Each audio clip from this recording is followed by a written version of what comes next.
Hey guys, I'm Bella, the Maker Mama boss lady behind Bella's Custom Crochets, and this is my podcast. Welcome to episode 5. You can find everything you need to know about me basically down below, linked in the down bar. I'm pretty much Bella's Custom Crochets everywhere on the internet.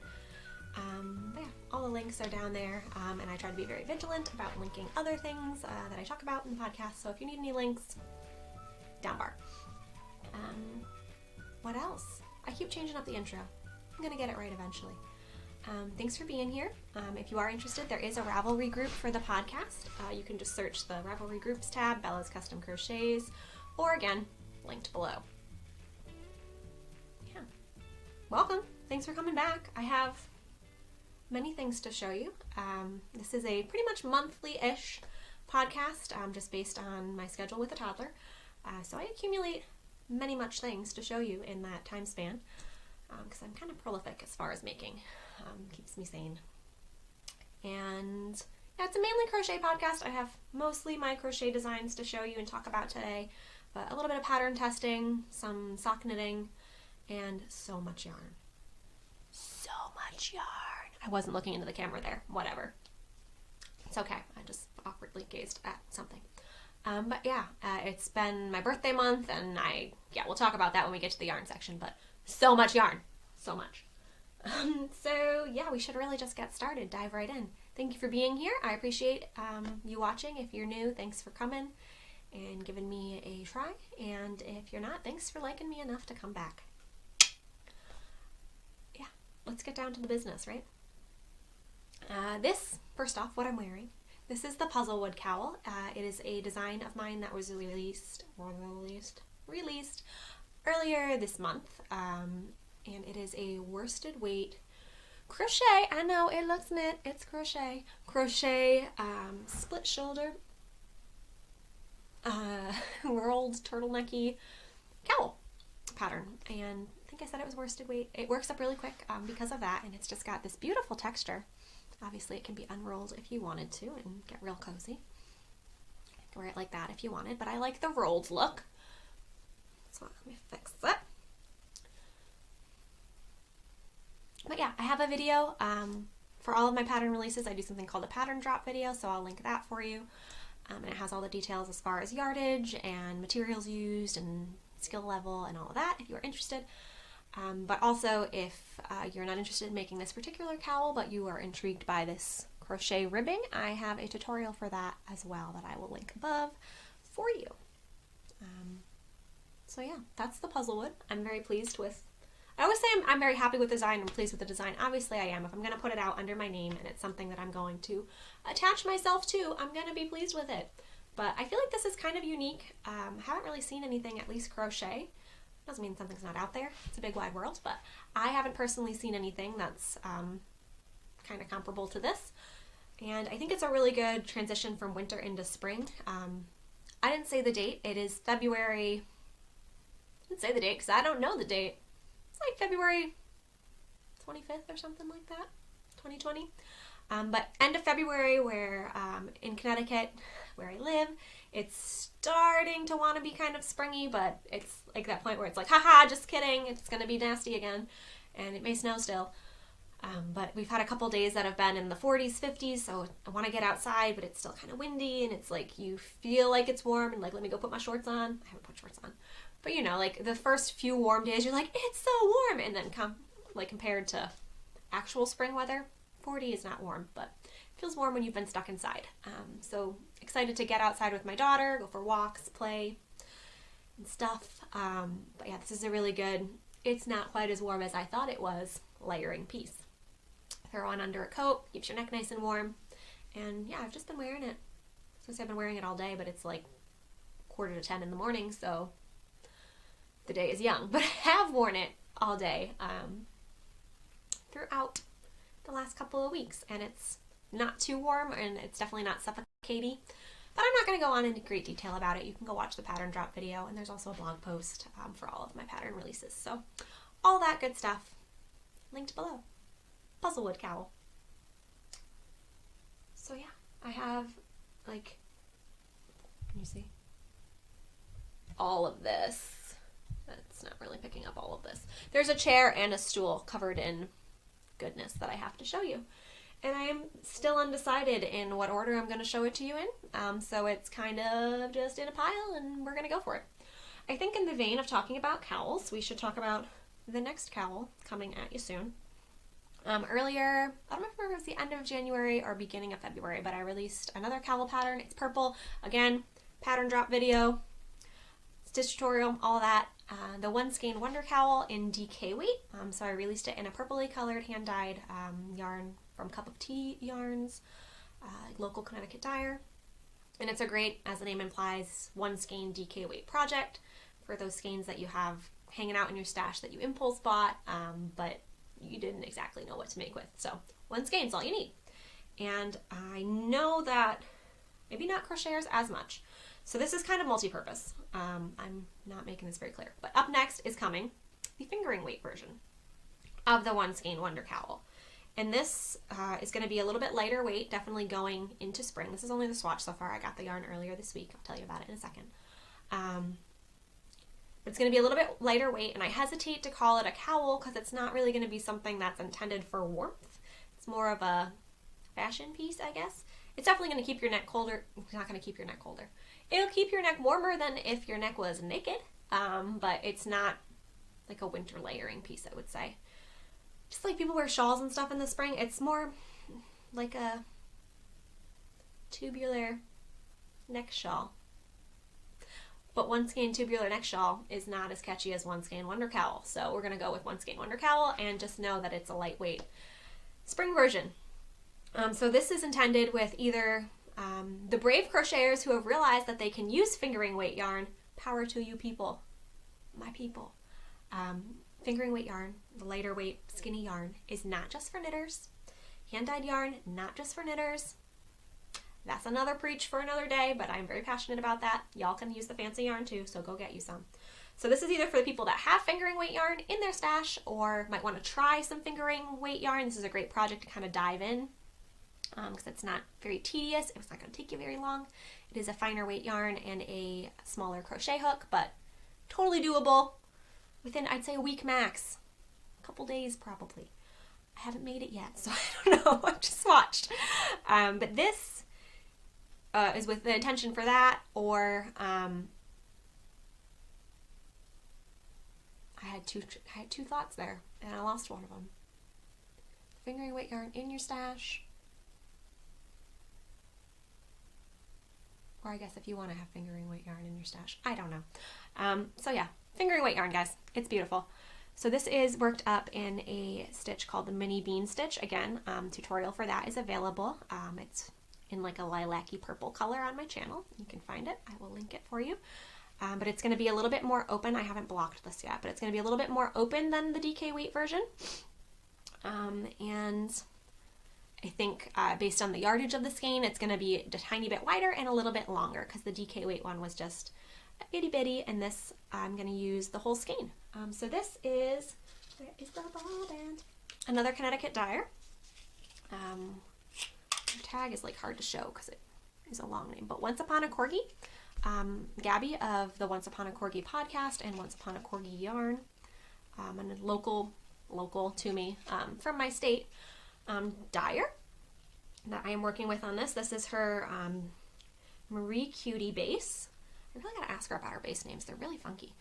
Marie Cutie base, which is 75% superwash Coriadale and 25% nylon, so it is a sock yarn with the nylon content, but you could sub in any fingering weight that you like. And it's got 443 yards, and my intent is to use pretty much all of the yardage, so you're getting your money's worth out of the skein. And her colorway, if I didn't say it, is That Snow Moon. I'm sure that is in reference to something. I don't know what it is, but look at how pretty. Gray base with some pops of green. As you can tell, I like green. I have green eyes. It looks good on me. And my coat is like a army-ish green, tweedy green coat. So this will look nice with that as well if I do want to wear it as an outdoor layering piece or, you know, with my eyeballs. So I'm excited about that. Shouldn't take me very long to get the pattern written up because I'm only converting the pattern that already exists into fingering weight. So it should be pretty quick. Tester call coming for that probably by the first week of March. So be on the lookout if you are interested in learning maybe a new stitch, or being brave and getting some fingering weight yarn, or using some of the fingering weight yarn you already have. It's gonna be party. One Skein Wonder Cowl fingering weight coming at you soon. Okay, so that is an upcoming design. I have another upcoming design. I'm not sure which is. This will be coming out first because it's smaller and will take less time to test. This is my Fandeco Vest. I'll have JoJo drop in some pictures of me actually wearing it because you can't see it when I'm sitting down. But as far as I know, this is a stitch motif that I've come up with. Haven't been able to find it anywhere. Calling it the Fandeco stitch or motif. It's worked over 6 rows. And it is inspired by, I was taking inspiration from the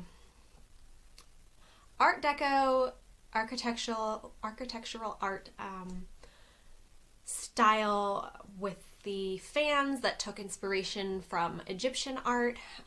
So Fandeco, Art Deco fans is what we're calling it, and it's going to be in sizes extra small, women's extra small to 4XL. I'm going to be doing a tester call probably about the time this video goes up. It is a springy or fall, or really whenever, could be used as a beach cover-up layering piece. It goes about, again, I'll put the pictures in, but it's about mid-bum length on me. And so it's meant to be a little bit longer. It's got about 2 to 4 inches of positive ease, so it's just nice and open and airy and light, and pretty overall open stitch. Sleeveless, just got a little bit of armhole trim, I guess. It's got this beautiful applied ribbing that you're going to add around the edge after you make the vest. By the way, the vest is made in one piece, and then you just split for the armholes, and only seaming you have to do is this itty little bit on each shoulder. So you don't have to seam the sides, which is glorious because seaming lacy things is a pain in the bum. So just seaming at the shoulders, that's awesome. And optional twisted tassels. The front, I don't know if you can see, but the front is only seamed part of the shoulder, so this part hangs open and then the tassel kind of weights it down, and it's just lovely. I like it. So again, I like my patterns.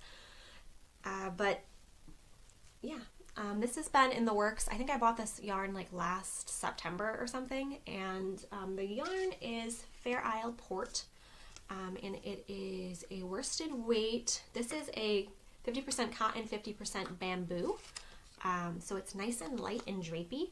I haven't worked with Port before. This is my first time using Port, but I've worked with Fair Isle Harbor. See what you did there with the names? Port, Harbor. Harbor is a sport weight? It's a 2. I think it's a sport weight. But it's, again, the cotton bamboo, and it's just got gorgeous drape to it. I've made, I designed a baby blanket pattern in it. I've made a couple garments for me and my daughter, and I love it. So I wanted to try out the worsted weight version. I did get it at Joann at the time, but I'm not sure they're still carrying it. But you can get it through the Fair Isle website. This is the color gold. Could have done better with the name there, Fair Isle, but whatever. So I'm really quite obsessed with this yarn, and I wish Joann would keep it in stock because it really makes beautiful drapey, springy garments. And if you are interested in springy drapey garments, I do have another pattern called the Skein Vest, which is it hits about mid-calf length, knee length, depending on length you make it, and it's got fringe, another open lacy boho-y vest pattern. So you can go check that out in my shop as well. But yeah, the Fandeco is coming. Hopefully, I would like to have it released by April. I'm probably going to give a month or so for testing, just because there is a large range of sizes, and obviously an extra small takes a little bit less time than a 4XL, and I want to make sure everybody has a fair amount of time to make it as they like. I forgot to show you this bottom corner. I love it. Curves around. It's lovely. So currently I've worked this one up for myself. I've made a baby version that I don't think I'm going to be doing baby size patterns anytime soon, because that's just a lot more grading and a lot more math to do baby and kid sizes as well, maybe at some point. But I did make a couple prototypes for my daughter in a smaller size, and I'm currently working up another as a gift in, I don't have the tag, but this is Hobby Lobby. I love this yarn in like purple marble or something. I had a friend that was using this yarn for something else, and I love it. The swatch is still wet. I made it last night. But I'm working up a XL in this colorway. So I'm kind of retesting the pattern myself, and I'm going to be doing a pattern test call. If this video goes up Friday, probably in and around there. So be looking out on my Instagram. I always do tester calls there. I put up individual applications right now for each pattern. At some point I might make an overall like pattern tester application and then draw from that pool. But right now I do individual by pattern, and I would like to get probably, I need definitely 1 per size, but if I could get 2 per size, that would be fantastic, just in case somebody, drops out or something happens or whatever, because I want to be thoroughly tested, and then it'll be tech edited as well. So if you are somebody that likes open fronted bum length drapey vests, because that's a category of people, those who follow bum length drapey vests. But if that sounds good to you, and you are an extra small to 4XL, be on the lookout. Bella's Custom Crochets, Bella's _custom_ crochets on Instagram. And yeah, so I'll be pulling testers for that soon, and like I said, it'll probably be about a month-long test. So that'll be my first garment of the year, which is exciting because I really want to do more garments this year. But that's another rant. I think that's all I have to show you for designs at this point. I do have a bunch of other things to show you that are not my own designs, because I need to have some projects. It's a tricky balance, because I'm always worried about like inventory for the fall. I'm putting off a little bit, maybe start that summertime, because I'm trying to move more towards designing than doing events. But I also need projects in between, because sometimes like you can't sit down and take rigorous notes and do math, so you need another mindless project. So these are all the extra projects. And it's funny because I've made a job out of my hobby, my jobby, as Christy Glass calls it. It's a ridiculous word. I've made a job out of my hobby, but I still like to keep my hobby as my hobby, if that makes any sense. So I do selfish projects for me, and especially for my daughter. I love pattern testing other people's patterns for my daughter because she's tiny and it's quick and it's not a lot of yarn and she's super cute. But yeah, I don't want it to be a 100% job and take the joy out of making for myself. I don't know. That's, again, another rant. Let's focus, Bella. You have a pile of stuff to show the people. Okay. So up next, in the vein of making things for my daughter, making it look pretty for you. This is, no, tied it too tight. Not pretty. It's puckering. This is the Lilac Cardigan by Woodland Stitchcraft. Bonnie, I have tested for her before. She just makes the cutest, like fanciful, mainly children's patterns, I think, in the past, but I know that this cardigan is one that she has in, I think, 12-month up to adult sizing. I don't remember what the range on the adult size is, but I would at some point make one to match for myself. But hers is designed to be a solid color, but I knew that I wasn't going to have enough yardage of yarn that I had in my stash. What I used is, I had this left over from, I made Summertime Tea, is that what it's called? It's by TL Yarn Crafts. I made it in this yarn. They don't have colorways, they're just numbers, but Barocco Remix, which is I don't know if it's recycled, but it is, yes, it says recycled on the front. 100% recycled fibers. It is a mix of all sorts of things. You got 30% nylon, 27% cotton, 24% acrylic, 10% silk, and 9% linen. And it's just a really beautiful, again, lightweight because of the cotton and the linen. Lightweight, springy type yarn. So it's great for cardigans and whatnot. It's a DK weight, if I didn't say that. So the cardigan pattern is DK weight. It is made to be one color. I did this color blocking on my own. Just went until I liked the length and then switched colors. No big deal, no math there. And then I think the only other major alteration that I made, major if you can call it that, is I added this tie in the front. So I just did I think I did 2 chains of 35-ish stitches and then single crocheted back down and slip stitched it onto the front, only because this is meant to be, this by the way is the 12-month, I think it's 12 to 24 month, but I would say it fits probably more like 18 to 24 month. I don't know, this would fit a 12-month-old. But I did meet gauge and everything, so it is to size. But it's kind of an open, I can't show you on me, but it's an open front cardigan, and it doesn't have any buttons or closures in the pattern. And just because the shoulders are so wide, which is a style, and it's super cute. I have cardigans like that where it's like kind of slouchy and sort of pulling off your shoulders a little bit. Sleeves are oversized. It's not fitted at all. So on my toddler daughter, it just wanted to fall off constantly. And it looked super cute, but it got real tedious. I put it on her for church on Sunday, and it was just all morning I had to keep like adjusting her, which nobody wants to be fiddling with a toddler's outfit constantly. So I added these 2 ties, and that really did the trick. It stays on nice now, looks super cute. It's meant to have long, oversized sleeves, which is nice because they're cuffed right now, but they should fit her for a little while. I was saying on Instagram that I love making cardigans because you can get a lot of wear out of a cardigan because of the open and loose design and how things cropped her in. So I think my daughter has one. She's 15 months now, but she wears like 2 tea clothes. I think she has a cardigan that I made in like 3 to 6 month size. It was from one of these books behind me. It's orange, lacy linen, really, really cute. But it was a full size cardigan on her when she was 3 months old. But now it's like cropped elbow length sleeves and like cropped fit, but it still buttons across her because children don't generally get much wider. They just get much taller. So if you make an oversized sweater, you can wear it for a while. So she's definitely going to be able to wear this through the fall, if not into next spring, which is fantastic. If you're hand making items, taking the time to do it, you want to get your wear out of it. So very excited about the Lilac Cardigan. I'm not sure when Bonnie is releasing it. But yeah, go follow Woodland Stitchcraft. Her patterns are just super sweet, and she always has her daughter modeled in like sweet little Red Riding Hood, Pinocchio type outfits, Alice in Wonderland, just real like fairy childhood fantasy, like really cute. And I've tested her before, and her patterns are delightful. So Lilac Cardigan. At some point I will make a matching one for myself, and then we will be twinsies. Currently we're going to twin in our Fandeco Vests and just live that mustard life. Yeah. So that's that pattern. What else am I working on? Crochet, I think I have one more thing to show you, and I'm only sort of working on it.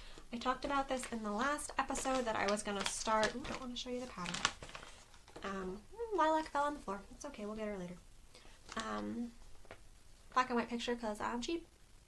But this is the Pocket Raglan sweater by Sylvia, insert Polish last name of my crochetery, is I think how you say it. But it is a oversized, I don't think there's any information on the front, I can't show you, but I'll fold it over just in case. Oversized, I think like 8 to 10 inches or something, a positive ease, 2-tone Raglan. Oh, you can't see it, but there is a little pocket. Again, if I printed the colored picture, it would be better.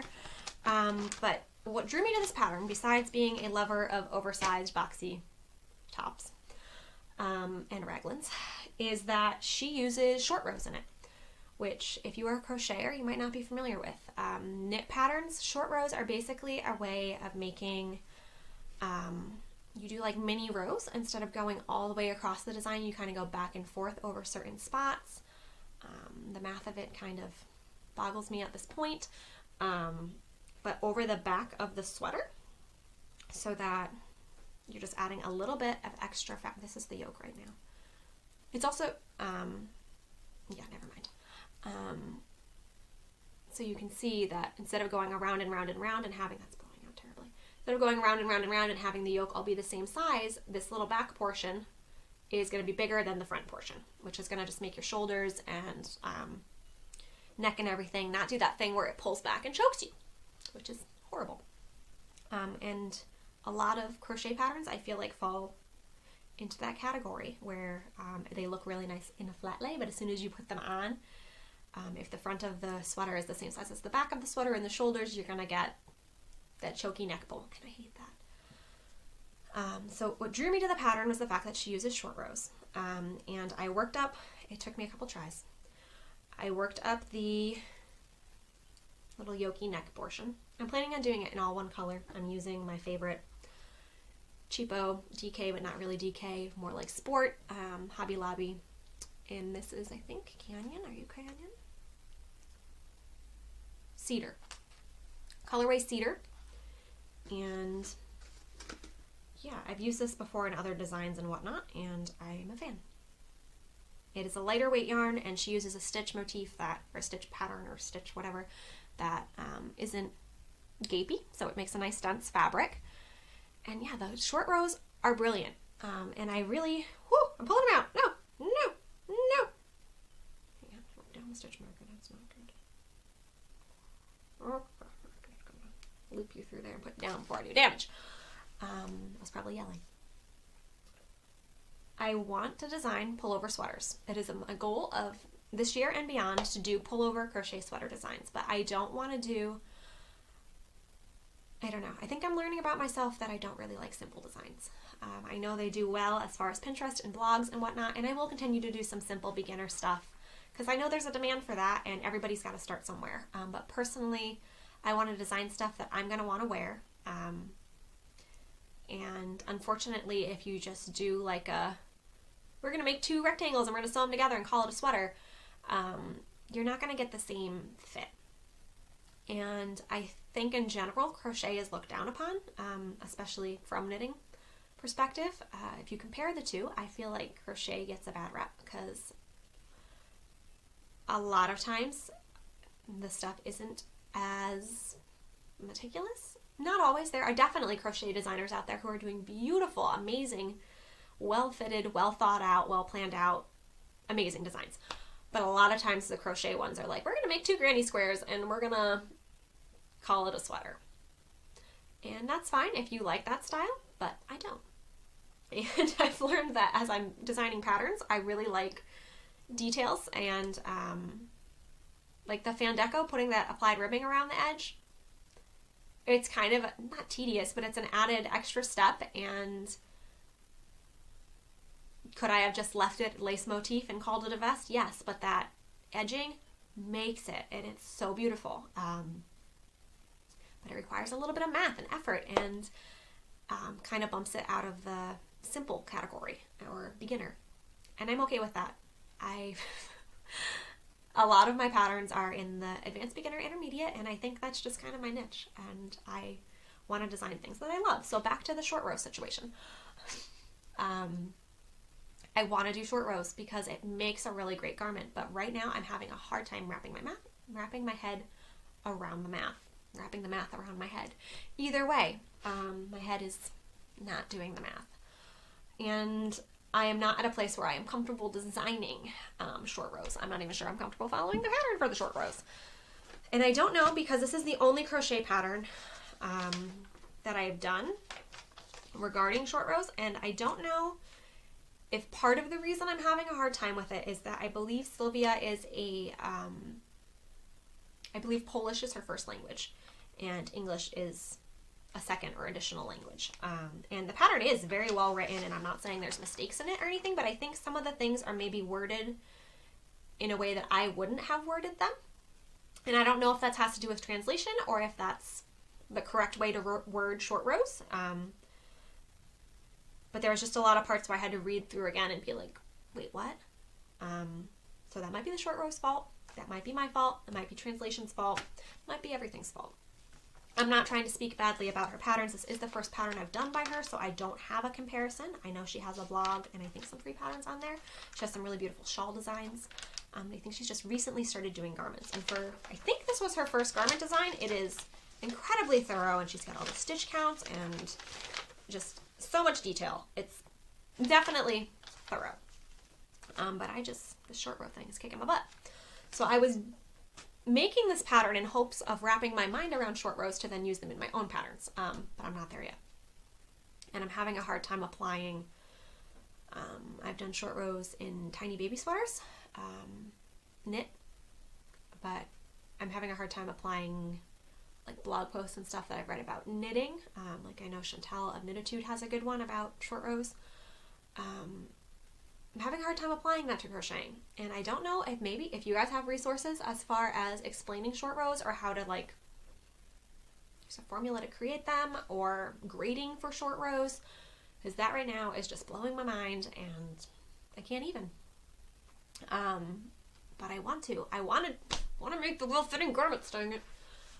So short rows. If you know of any other crochet designers that use short rows, please send them to me. Because I would really like to try out more. I haven't seen it very often. This is the first garment pattern that I've encountered with them in the crochet realm. I'm sure you're out there. Please, people, send them to me. I want to befriend the short rows. But yeah, that project's on hold just because I have so many other designs and stuff going on, and it requires a lot of thinking. So sometimes at the end of the night when I usually put my daughter to bed, I do my blogging or pattern writing, editing, whatever, computery stuff that I don't do during the day, and then usually an hour or so my husband and I will watch TV and I will make something. But at that point my brain is like, I already graded all the sweater math and I've done all the editing, and I don't want to tediously read a pattern while I watch Brooklyn Nine-Nine. So, yeah. That was a long segment there on my short row situation. But yeah, send me your resources. Tell me the secrets of the short rows because they are baffling me. Okay, I think we're moving on to knitting content. And by knitting content, I mean sock content.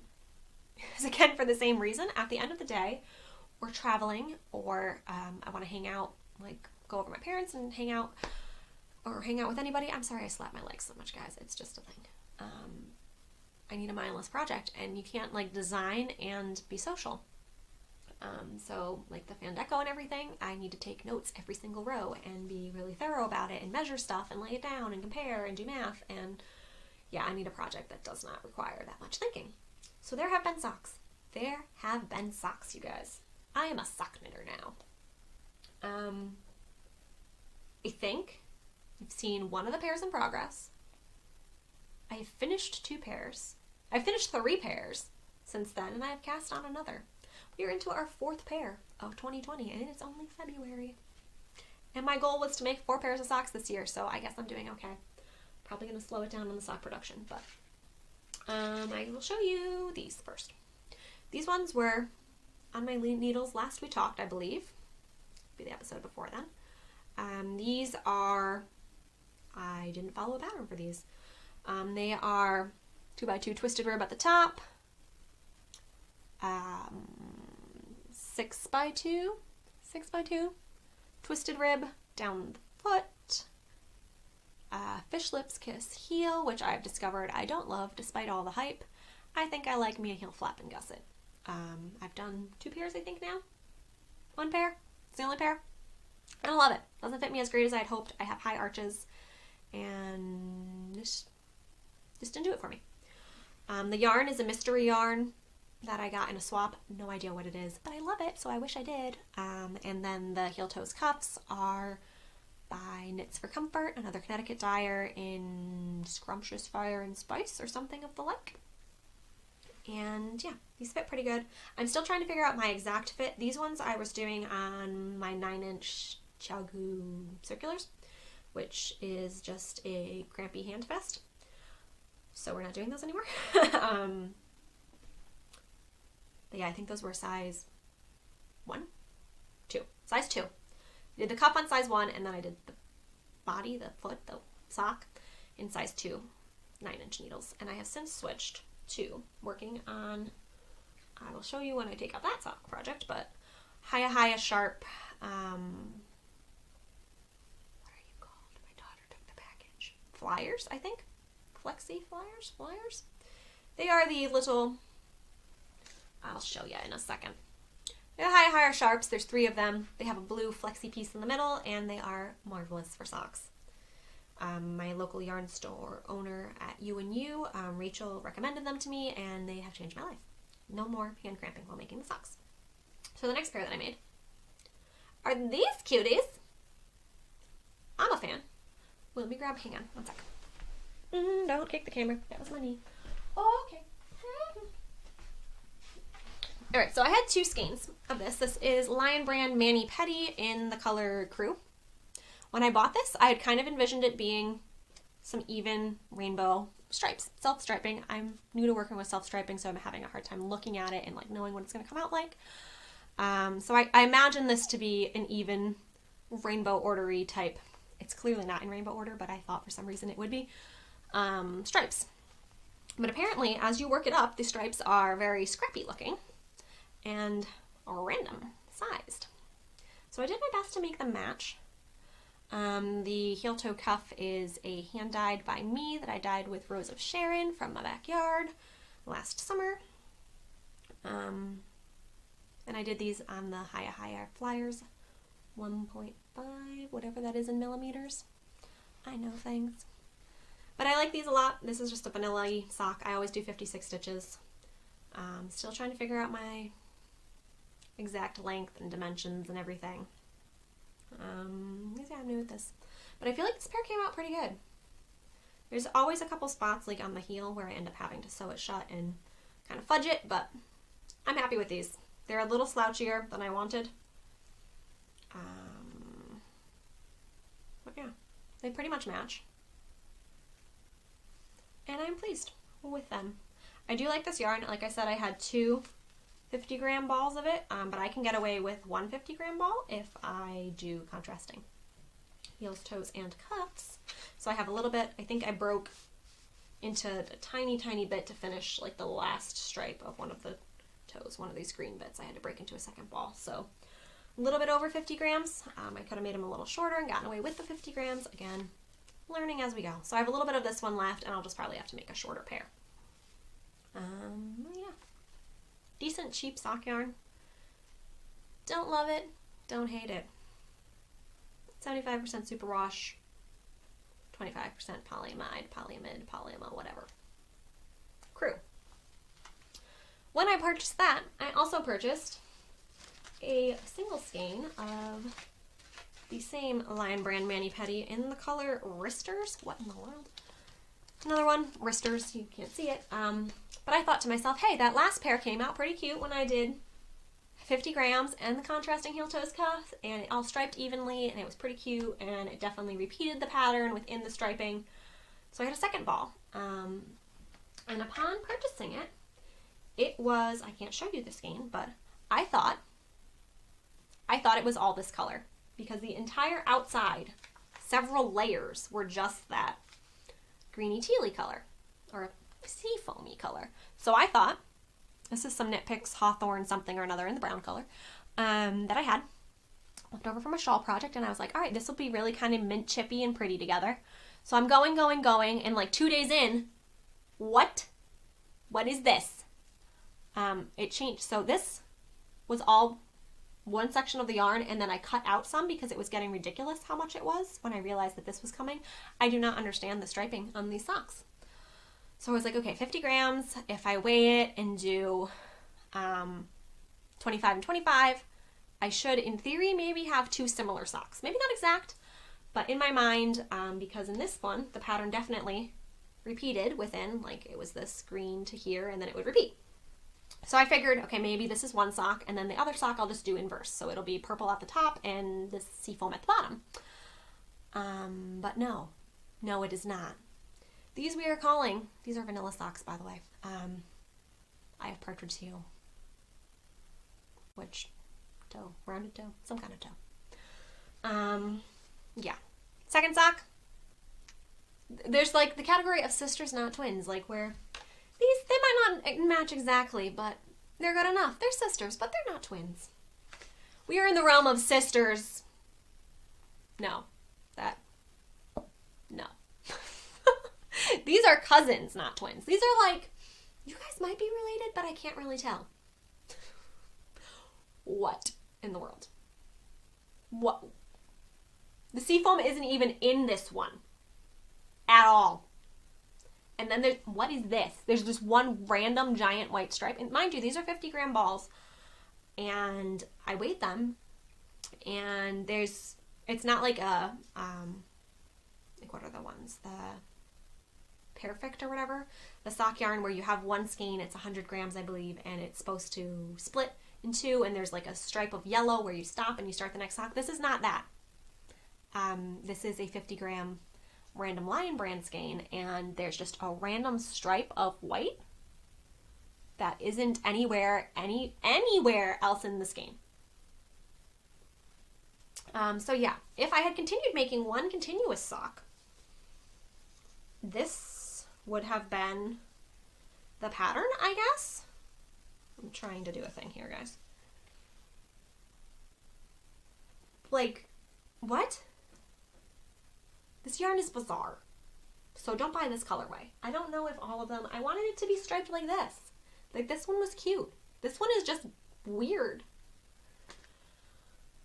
So, the color's called Wristers. I don't know if it's supposed to be like if you worked it up in a glove or something, if it would be better. I have no idea.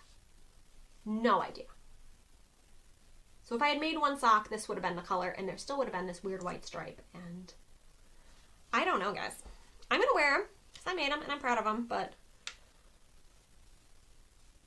oh my gracious. Who designed this? Lion Brand. Get your life together. All that being said, I really like the high highs. I think I need to get them in a size 1 instead of a 1.5, but they're doing the job. So, I have another pair on the needles that I will show you in trying to find my ball bands. Where'd you go? There you are. Which is a good segue into, if you go and look at the link for my Boston Farm and Fiber vlogs, you will see more about this yarn. 3-part series. We went to the Boston Farm and Fiber Festival over my birthday weekend, so we kind of filmed a little bit of Boston and the trip, and then the fiber event itself, and then I did a haul video after. So I will link 1, 2, 3, all of those for your watching pleasure. So I will not be talking about the yarns and stuff that I got there again here, because that is redundant, and you can go watch over there. But one of the yarns that I did get is from Mad Fuzzy. She's out of Maine. She does have a podcast. I'll do all the linkety links. But it is a little woolier than I'm used to, but lovely. Color's called Madam on her pure fuzzy base, 100% non-superwash East Frisian. Is that a thing? East Frisian wool. So it's straight up wool. Doesn't have nylon or polyamide. So I'm not positive how the socks are going to turn out as far as socky stretch.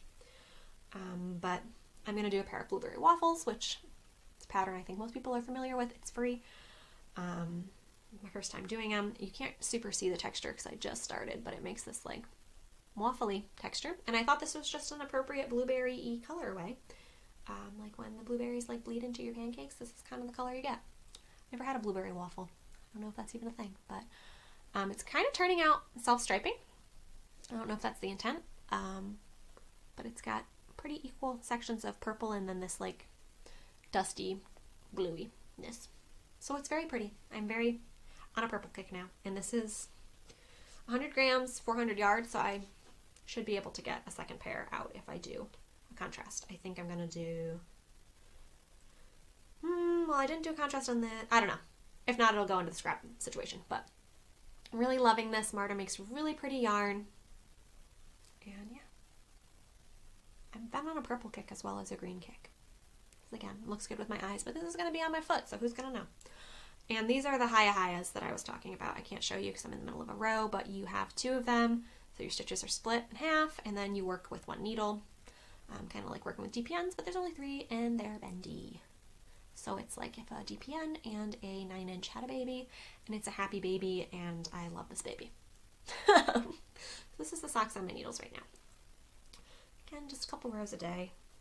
Good to have a good traveling project. So that's the making content.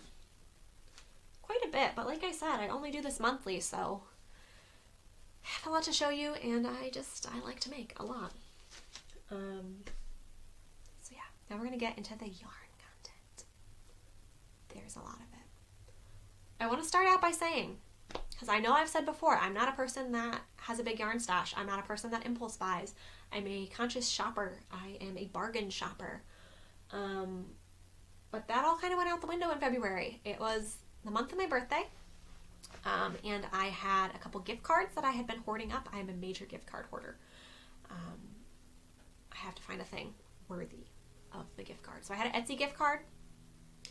I had some Ibotta rebate gift card PayPal-y points. I had some money given to me for my birthday. I had some money that I had destashed some yarn, so a little bit of yarn money that I was recycling back into more yarn. And yeah, all in all, I didn't actually spend very much of my own hard-earned money, if that makes any sense. But I did buy some yarn. Like I said, you're going to want to go back and watch the Farm and Fiber Boston vlog. There's another, in addition to that purple skein from Marta, there's another skein from Marta, and then 2 skeins from Burgess Brook.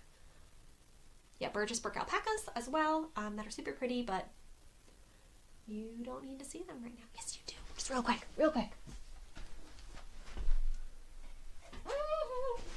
Just because I have to show you all of the things. All right. Now you see them. Okay, go watch the other video. So those were what I got at the Farm and Fiber event.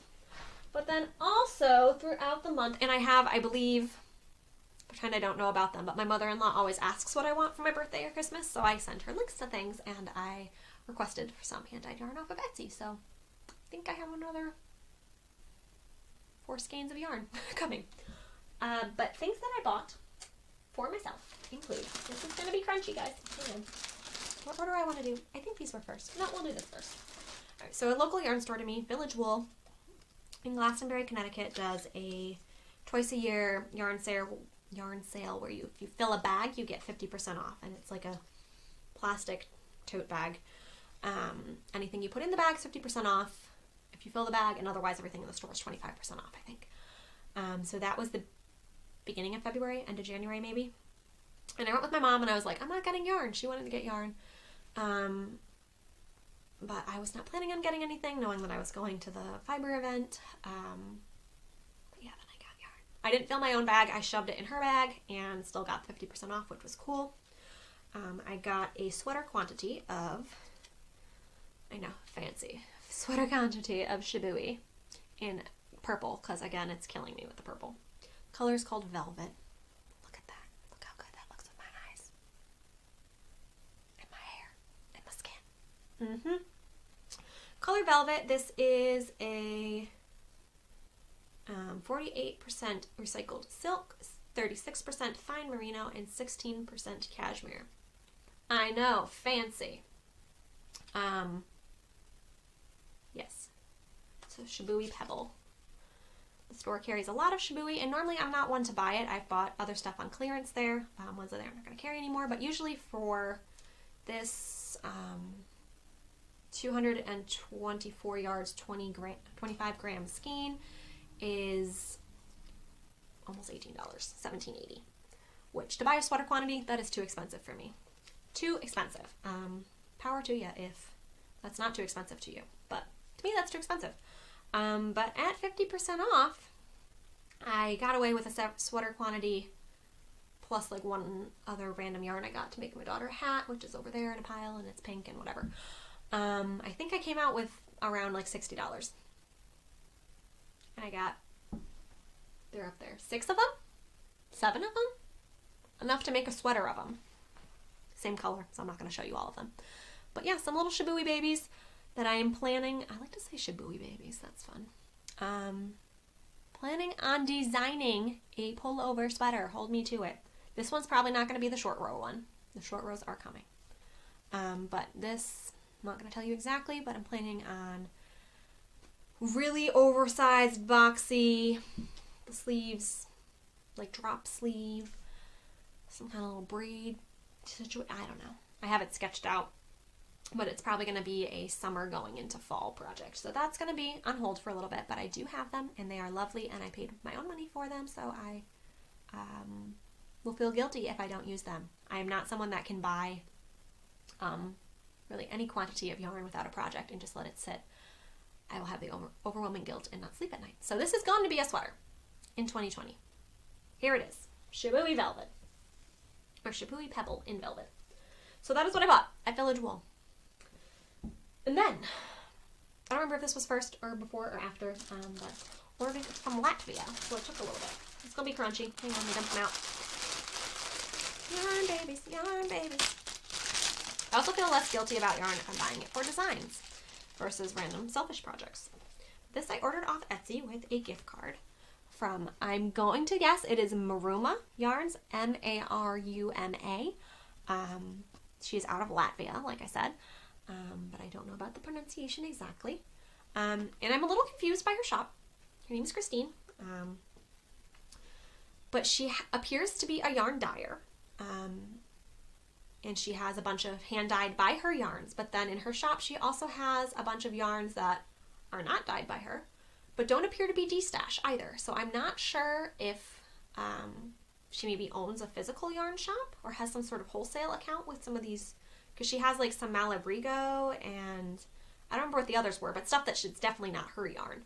And like these are Donegal Tweed, which I believe is a mill or brand out of Ireland. But she has it that you can select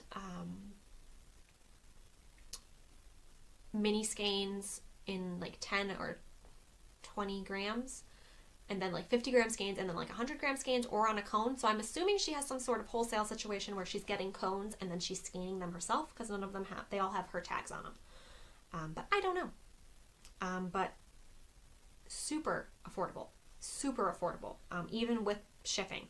I believe shipping was included, but I got 1, 2, 3, 4, 5, 6, 7. 1, 2, 3, 4, 5, 6, 7, 8, 9, 10, 11, and then she threw in an extra one because I mentioned it was my birthday, and I was like, it's my birthday purchase, and then she threw in this extra pink one because she's sweet. So I have 12 mini skeins, 20 grammars, that I got for like $37, which I feel like normally if you get like a set of 5 mini skeins, that's around $40. So these are not hand dyed. But oh my goodness, look at these sweet little skein babies. Also look at this color palette. That is my life now. So these, the intent, this is going to be a design, and it's going to definitely be in the fall, because these are some woolly tweed, and it is too warm for the woolly tweeds. So these are my rainbow colors, because we know I love things in a good Roigi Biv. So my plan is to do a shawl. And the thought as of currently is to intersperse in some way, shape, or form the stripes.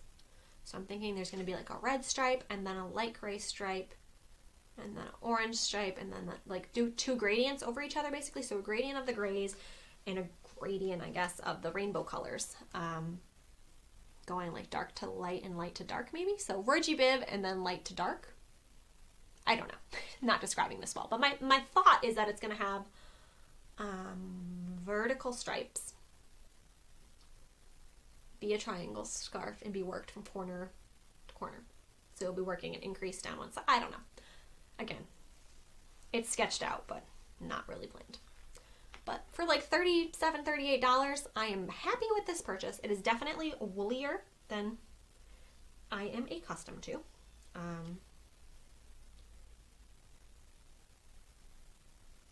I think it says these are actually 25 grams, not 20 grams.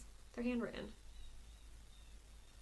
She's got the color numbers and then handwritten tags. So again, I think she's taking it off cones and skeining it up smaller herself. But they are tweedy, Donegal tweed, Irish. In the description, it says merino with Donegal tweed. But I feel like that might not be accurate. I don't know if it's a translation thing or if maybe I am misunderstanding or if something got copy and pasted wrong. I don't know. But this does not feel like merino to me. I was hoping they would be softer with just tweedy bits in it. But this definitely feels like some woolly wool with tweedy bits. So I'm not sure. If y'all know about Donegal tweed, you let me know. I'm pretty sure it is Donegal. But yeah, the colors are just totally my color palette. This is literally, other than the green, I could kind of go for it being a little bit more like Puzzlewoody green, that green. This is literally my dream color palette. This is my life. Crimsony red, burnt orange, mustard. The green's got to be a little more foresty. This blue is gorgeous, and this purple is my life right now. So, very excited about this rainbow stripey gradienty shawl. scenario. I'm going to throw these back in the crunchy bag so the baby doesn't run away with them and destroy my Latvian Irish friends. Crunch, crunch, crunch. Crunch, crunch, crunch. Crunch your yarn bags. Jojo could cut this out, but it's probably not gonna. Okay.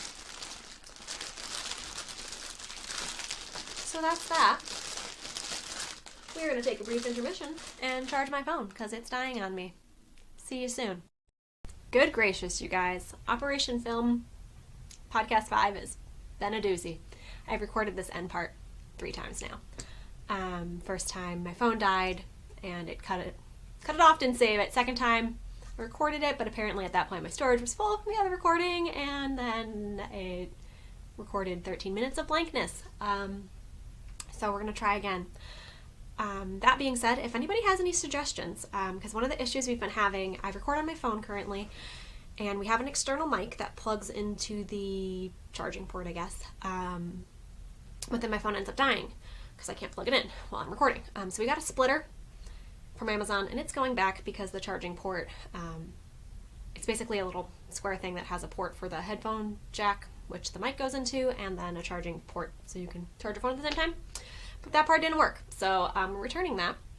So if any other podcaster video type people have any suggestions for either like a Bluetooth mic that I'm not going to have to plug in, or some sort of splitting charging mic plugging in device, that would be splendid. So otherwise we're going to have to be choppy like this, and I know the framing's probably different on all of these, but I'm doing my best. So we're going to plow on through the end of this year. I think I left off. I was going to show you one more set of yarn and then some books, and then we're going to call it a day. So, other yarn that I purchased, and this is an entirely selfish non-business purchase. Look at these pretties. They're probably going to be socks because I make socks now, guys. But I discovered a new dyer. I don't think she's a new dyer, but new to me dyer. Kitty Pride Fibers. Look at that spicy little kitty. It's just spicy.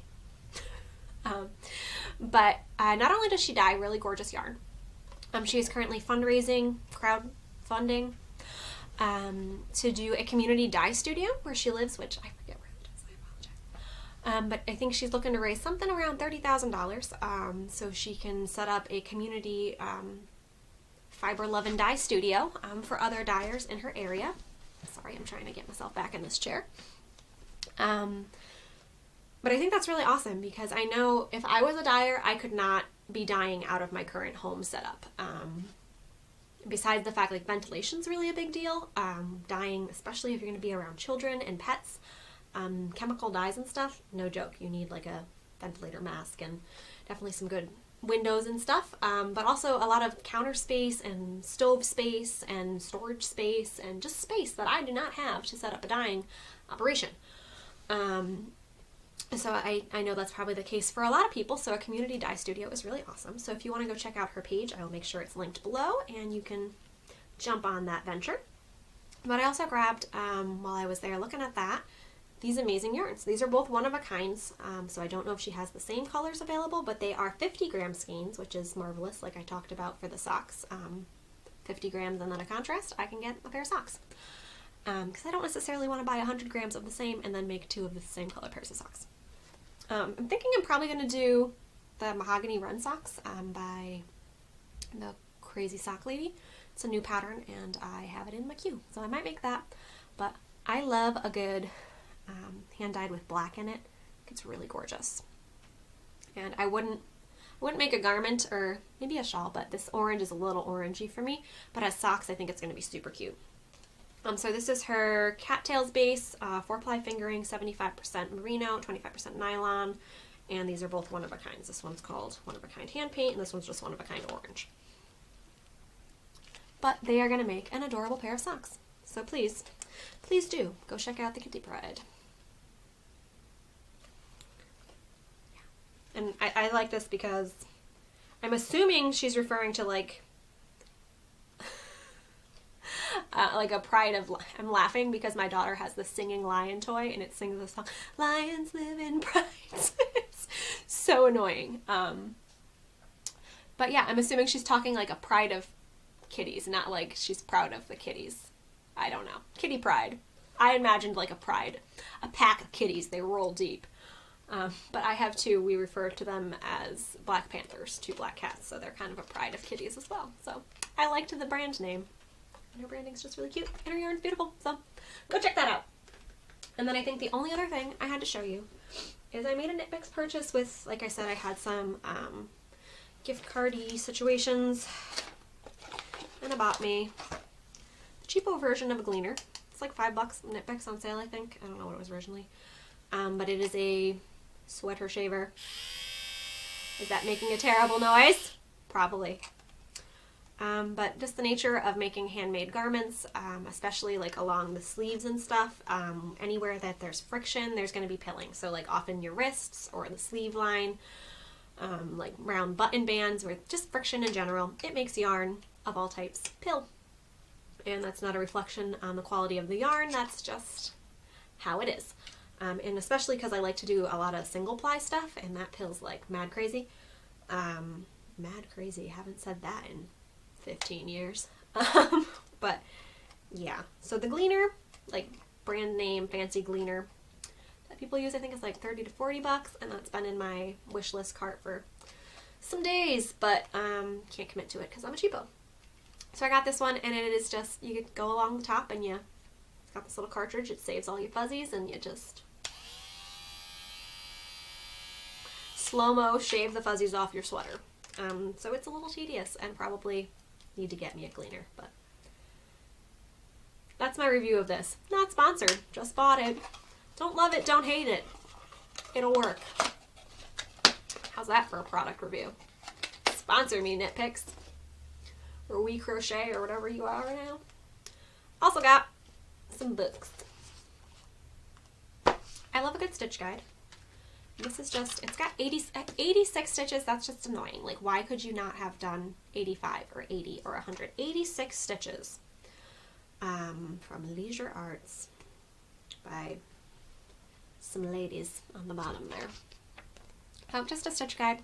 I have a couple in my collection. I also have massive Pinterest boards of stitch inspiration, but as I'm designing, I always, ooh, that one's pretty. I like you. Kind of into the fanny motifs recently. What else is good in here? Anybody good? Just some pretty stuff. That one's kind of fun. They're all kind of lacy looking, but I've been digging that lately. So yeah, that's just going to go in my collection of crochet, design, inspiration-y things. I don't buy a lot of pattern books, but these next two I purchased because they were like, they're normally like $25-ish, but they were on sale, I think like 50% off. One's $19 and one's $23, but I got them like 50% off through Knit Picks, and they had been in my cart on Amazon for a while because I had purchased this one, the Crochet Every Way Stitch Dictionary by Dora Ornstein. She is a well-known crochet designer, and she's very knowledgeable. And like I was talking about earlier, I'm really interested in designing well-fitting, really intentional crocheted garments. And she strikes me as somebody that knows what she's talking about. So I got this one. I know she's pretty well known for. The sweaters themselves are not really my aesthetic. Is that lady wearing a shirt? Is that lady wearing a bra? Is she just wearing... I don't know. That lady's wild. But the sweaters in the book are not... The fact that there's no picture of the sweater from the front makes me very nervous. Not really my style. They're okay. Don't love them, don't hate them. Kind of like the gleaner fuzzer thing. Not really anything I'm planning on making for myself, but the book itself is about designing, not necessarily designing, but making sweaters, either altering sweater patterns or making sweaters based on like a sweater you own, like doing measurements. So it's got stuff about ease and how to measure yourself and how to fit your body and make modifications, different kinds of sleeves, yokes, that sort of thing. So I'm hoping, unfortunately, I think there was one tiny spot that had something about short rows. I forgot. But yeah, it's not exactly what I was hoping for. I was really hoping that there was going to be some more info on, like, this is why the shaping works. I'm sorry I'm looking down. I'm looking at the book. But it's got, like, some good stuff about measuring and definitely some stuff I think will be helpful for designing. But I think what I might do is go through and glean what I want. How many times can I say glean? Gleaner. Gleaning. What I want out of this book, and then maybe destash it. Because I don't think it's going to be one that I come back to reference a lot. Maybe this one. But this other one is definitely more focused on just patterns, like well-fitting crocheted patterns, but not so much modifying things. Like, I for sure am not going to make, and if you like these, that's totally fine. We don't have to have the same style. But, like, I'm for sure not making a crocheted sleeveless vesty thing. And I'm not making most of this. Like the one on the cover, I'm not making a corner-to-corner cardigan. If you want to, you go for it. But yeah, they're just not my style. I really like oversized, boxy, bohemian, tunicky, that sort of thing. And these are more little cropped cardigans and things in variegated yarns. And is it variegated or variegated? I never know. So I just say it different every time. But yeah, so I got these two. Probably going to go through, and this one's probably getting destashed. This one I might keep. But I got them for super sale anyway, so that's okay. So hopefully this has recorded this time. And I don't have to do it again, and I can move on. I was hoping on getting a lot of things done in the time period that I had today, and instead I just kept recording the same 12 minutes over and over. Yeah. If you made it through, I appreciate you. Thank you for being here. Normally it is one cohesive length and not all choppy. So as soon as we get this charging thing figured out, I should be able to do much more cohesive one stretch without piecing things together videos. But we're working on it, work in progress. Thank you for being here and just listening to me talk about designing and making and what gives me joy, and yeah, not necessarily knowing what I'm talking about, but talking about it happily. So thank you for listening to me, and if you liked this video or have watched any of the other videos on my channel and you liked them when they were in one piece or whatever, give it a like, give it a subscribe, and maybe turn on the notification, maybe go join the Ravelry group, follow me on Instagram, whatever. All the stuff's down below, and yeah, I really value you taking your time to be here with me. And I think that's it for episode 5, guys. We did it. I think we finally recorded episode 5. So I'm going to sign off, and I hope that whatever you are making or doing, that it's giving you joy, and yeah, keep at it. Happy making, my friends. Bye. Long, awkward pause, because JoJo always says I don't wait enough before I hit stop, and he does my editing.